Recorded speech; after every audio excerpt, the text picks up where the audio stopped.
This audio program by Radio AI is generated using artificial intelligence technologies. The voices you hear in this program are synthetic, and the thoughts they express are shaped through artificial intelligence-driven reasoning and iterative refinement.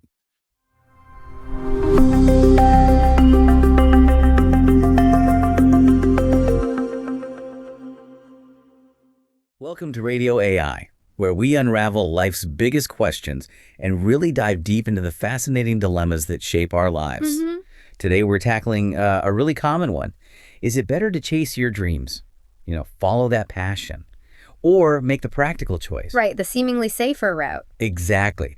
And it gets framed as idealism versus pragmatism, but, well, it's a lot more complicated than that, isn't it? Oh, absolutely. It's this intricate mix of outside pressures, our own inner truths, and that search for personal fulfillment. So where do we even start unpacking that?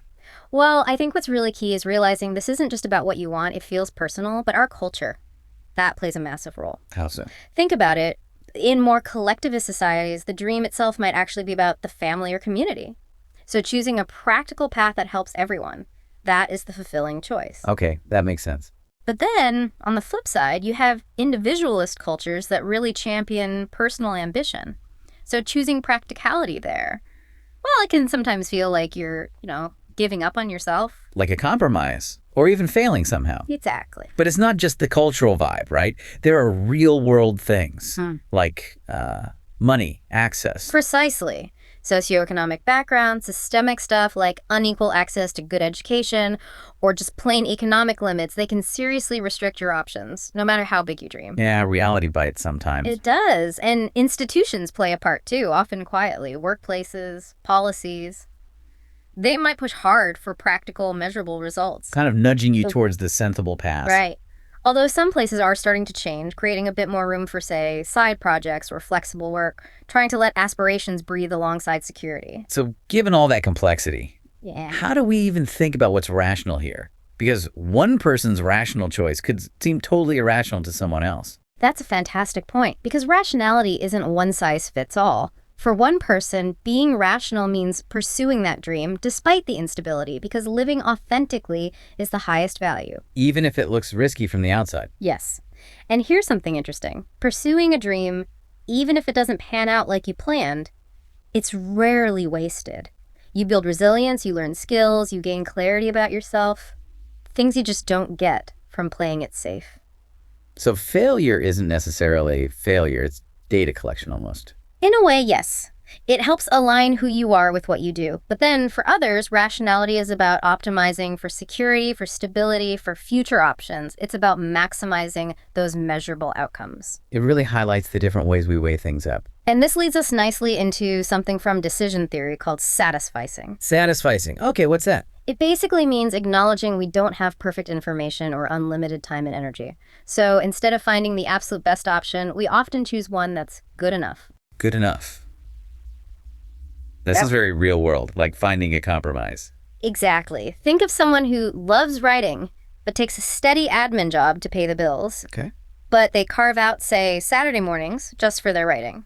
They aren't maximizing writing time, and they aren't maximizing income, but they've found a workable, good enough solution for now. And personal comfort with risk must play a huge role in what feels good enough. Oh, definitely. One person's exciting challenge is another's terrifying cliff edge.